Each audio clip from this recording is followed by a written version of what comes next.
Ayan, binubuksan na natin. Malaking bagay kasi pag kumain ka na mainit yung pagkain mo. Malaking bagay po yun. Lalong lalo na po pag winter. Kailangan mainit yung pagkain mo kasi ang baon mo pag winter sobrang lamig, hindi mo talaga makakain kahit anong sarap pa ng baon mo. Kaya nag provide ako ng ganitong baonan na pwede mong isaksak lang na iinit siya. Sasaksak mo sa cigarette lighter. Ayan o. Made in China. Sana tumagal to. Ayan.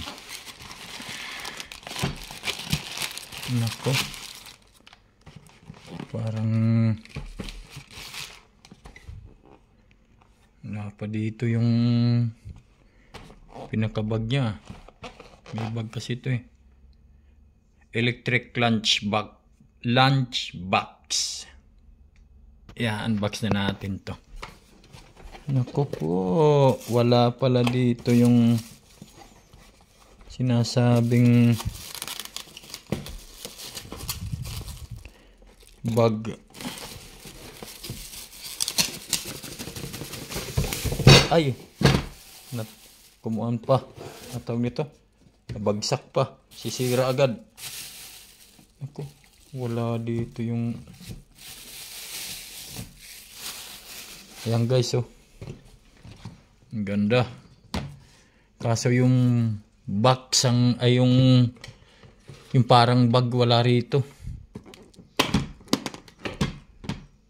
Naku, matay tayo dyan. Ayan, dito pala sa loob, sorry. Ayan guys, may... Ay, saglit lang. Papakita ko sa inyo. Ito. May kutsara.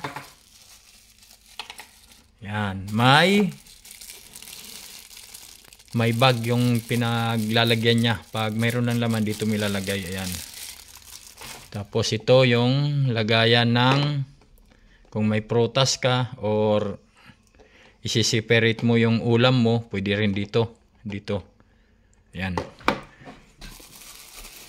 Ayan, okay na. Ready na tayo sa winter, mga guys. Mga buhay ka OFW. Yan, ready na tayo.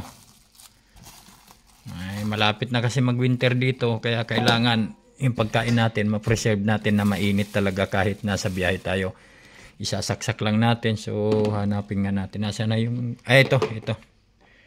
Andito yung... yung extension, yung sa kuryente niya. Ayan.